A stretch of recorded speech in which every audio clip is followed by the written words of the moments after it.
Hello दोस्तों, Mashle magic and muscles episode 43 में आप सबका स्वागत है। पिछले एपिसोड में हमने देखा था डोमिना को हराने के बाद वहाँ पर इनोसेंट जीरो आता है। मैश इनोसेंट जीरो पर हमला करता है, पर कुछ देर बाद वहाँ पे उसके सबसे बड़े भाई डूम आता है। अब आगे एपिसोड के शुरू में हम मैश को गिरा हुआ देखते हैं। तभी डूम कहता है, तुमने मुझे मेरी मैजिक यूज करने के लिए मजबूर कर ही दिया, पर तुम्हें ये समझना होगा, चाहे तुम मेरे फिजिकल पावर्स को मैच कर लो, पर मेरी मैजिक मुझे तुमसे आगे ले आता है। नॉर्मली बोलूँ तो तुम मुझे हरा नहीं सकते। मैश को जमीन पे लेटा हुआ देखते हैं, पर तभी वो कहता है, मेरे मसल्स में पेन हो रहा है। यह सुन के डूम को अजीब लगता है और वो कहता है, सीरियसली? और तभी वो अपने ब्लेड की तरफ देखते हैं। हम उसके ब्लेड में क्रैक और साथ में क्रीम को देखते हैं और वो कहने लगता है, ये क्रीम जैसा चीज़ आखिर क्या है? मैश कहता है, मैंने अपने क्रीम पफ को क्रश कर दिया। और ये सुन के डूम सोचने लगता है, क्या सच में वो हमेशा अपने रूप में ऐसे डेजर्ट को रखता है? पर मैं सोचूं तो ऐसा पहले कभी नहीं हुआ। मेरी अटैक से फ्रैक्शन सेकेंड्स ऑफ पहले उसने उसे डॉज किया, यहाँ तक कि उसने क्रीम पफ लगा दिया। उसके पास इतनी ज़्यादा स्ट्रेंथ है कि उसने मेरे ब्लेड तक को क्रैक कर दिया। मुझे ऐसा क्यों लग रहा है, मैं कुछ मिस कर रहा हूँ। ये बंदा कुछ तो छुपा रहा है, कुछ तो गड़बड़ है इसके बारे में। और तभी वो कंक्लूजन में आता है और कहता है, मैं अब समझा, तुम अपनी पूरी पावर यूज़ नहीं कर रहे हो। ये सुन के मैश कहता है, क्या? तुम हमेशा दूसरों को अपने से कमज़ोर मानते हो, पर हाँ ये भी सच है, तुम अपने फुल पावर को रिलीज़ करने से डरते हो और इसीलिए अनकॉन्शियसली तुम अपने आप को होल्ड बैक करते हो। ये बहुत ज़्यादा इंटरेस्टिंग है। मुझे ये बहुत अच्छा लगेगा कि मैं खुद तुम्हारे लिमिटर्स को तोड़ूं। तभी इनोसेंट जीरो और डूम को कुछ महसूस होता है। इनोसेंट जीरो बहुत ही ज़्यादा सीरियस होकर कहता है, कुछ स्ट्रॉन्ग प्रेजेंस इस तरफ आ रहे हैं, लगता है डिवाइन विजनरीज यहाँ पे पहुँच गए। चलो डूम, विड्रॉ करो, अब हमें यहाँ से जाना है। तभी डूम कहता है, अच्छा अगर ऐसा ही है तो ठीक है, मैं इस फाइट के लिए वेट करूंगा। मैश कहने लगता है, मत जाओ। पर तभी हम देखते हैं इनोसेंट जीरो को अपना पावर यूज करते हुए पूरे जगह पर बहुत सारा लावा गिर जाता है। मैश के चारों तरफ मैग्मा से भर जाता है। ये देख के मैश थोड़ा सा चौंक के कहता है, अब ये सब क्या है? इनोसेंट जीरो कहता है, ये मैग्मा है जिसके साथ डार्क मैजिक को जोड़ा गया है। कोई भी चीज़ जो इसको टच करेगा उसे ये एब्जॉर्ब कर लेगा, वो भी बिना किसी ट्रेस के। और दूसरी तरफ ये बहुत ज़्यादा पेनफुल भी होगा।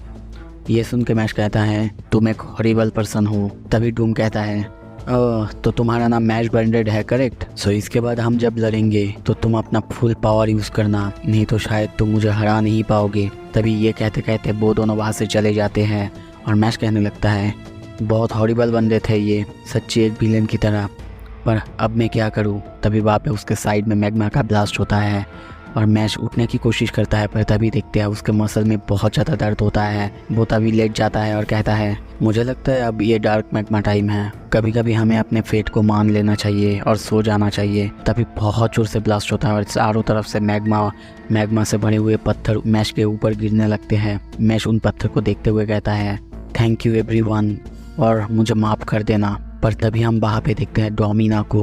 डोमिना मैश को अपने हाथों में उठा लेता है और सारे पत्थर उसके ऊपर गिर जाता है। डोमिना की हालत देखते हैं बहुत ख़राब है और वो कहने लगता है, पापा ने मुझे ऑलरेडी अबंडन कर दिया है, अब उन्हें कोई फ़र्क नहीं पड़ता कि मैं क्या करूँ। मैश कुछ कहने की कोशिश करता है, पर डोमिना उसे रोक देता है और कहने लगता है, मुझे इसे किसी भी हाल में बचाना है, चाहे इसके लिए मेरी ज़िंदगी क्यों ना चले जाए। तभी हम देखते हैं डोमिना अपना वाटर मैजिक का यूज़ करके मैश को दूर फेंक देता है।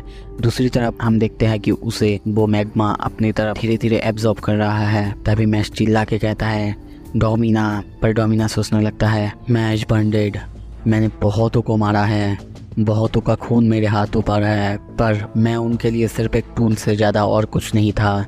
इस पूरी दुनिया में अकेला कोई मुझे प्यार नहीं करता था, मैं कुछ भी नहीं था, पर फिर भी तुमने मेरा हाथ थमा।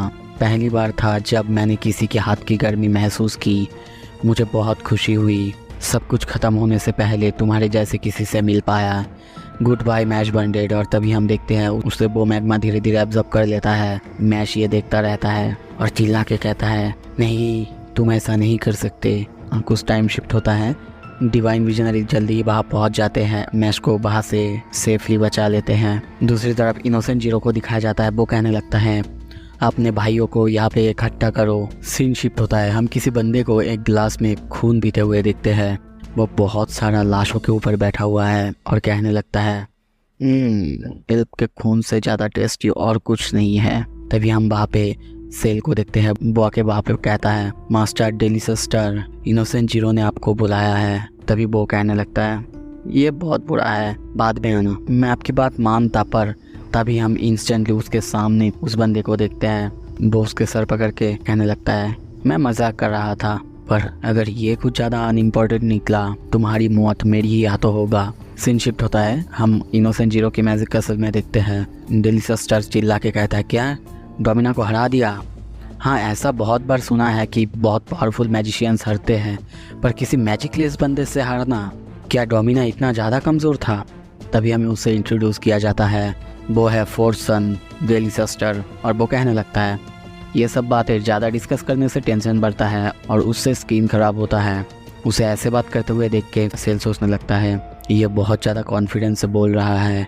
हाँ, पर ऐसा भी है, उसने अकेले ही 50 स्ट्रॉन्ग एल्प्स वॉरियर्स को मार दिया है, जो कि अपने टफनेस के लिए जाने जाते हैं। एक डिवाइन विजनरी भी इसके सामने कुछ नहीं है, इसीलिए इसका ये एटीट्यूड। और तभी अपने सामने थर्ड सन एपिडेम को देखते हैं। वो अचानक से यहाँ आता है और उसे ऐसे देख के वो चौंक जाता है और कहने लगता है, तीसरा बेटा मास्टर एपिडेम, ये कब यहाँ पे आया? तभी हम देखते हैं वो आगे आने लगता है और आगे आते आते कुछ बोलने लगता है। उसके प्लेट में हम पुडिन को देखते हैं। वो पुडिन की बहुत ज़्यादा तारीफ करने लगता है और खाने के बाद बहुत ज़्यादा खुश होता है। बस आप मान सकते हो ये पुडिन के लिए पागल है। सेल कहता है, मास्टर एपिडेम, मुझे माफ़ करना इंटरप्शन के लिए। आपको बुलाया गया है जब आप इन जायंट्स को ख़त्म कर दोगे उसके बाद। पर तभी एपिडेम कहता है, क्या? पर मैंने तो उन्हें ख़त्म कर दिया है। ये सुन के सेल और ज़्यादा चौंक जाता है और कहने लगता है, क्या? जायंट्स को उसने आसानी से ख़त्म कर दिया? उन्हें तो बिल्ड ही किया गया है बहुत ख़तरनाक तरीके से। तभी सेल और ज़्यादा चौंकता है। हम कुछ खून को गिरते हुए देखते हैं और तभी हम देखते हैं सेल को उसके बॉडी में चाकू घुसा गया है। ये देख के सेल चिल्ला के कहता है, क्या मुझे चाकू मार दिया गया? तभी उसके पीछे से आवाज़ आता है, क्या मैंने तुम्हें ट्रिक किया? तभी वो अपना तलवार निकालते हुए कहता है, चिंता मत करो, ये फेक है, पर हाँ, ये जो एक्सप्रेशन तुमने बनाया है ये मुझे बहुत पसंद है। उसकी ये बातें सुन के सब उसके तरफ देखने लगते हैं, पर तभी इंस्टेंटली हम देखते हैं उसका हाथ चाकू से काट दिया जाता है और वहाँ पे आता है डूम। वो इंस्टेंटली उसका हाथ काट के आगे आता है और कहने लगता है, मुझे ये पॉइंटलेस किलिंग बिल्कुल पसंद नहीं है, पर तुम अपने एंटरटेनमेंट के लिए अगर ऐसा कुछ प्लान कर रहे हो तो तुम मुझे अपसेट कर दोगे और बदले में मैं तुम्हें बहुत ज़्यादा सफ़र करवाऊंगा, चाहे तुम मेरे भाई ही क्यों ना हो। और उसकी ये बात सुन के हम देखते हैं सेकंड सन फेमिन डर जाता है। उसे इंस्टेंटली सेकंड सन का हाथ काटते हुए देख के सेल बहुत ज़्यादा इम्प्रेस होता है। पर तभी हम देखते हैं वहाँ पे इनोसेंट जीरो को। वो चिल्ला के कहता है, बच्चों बहुत हुआ।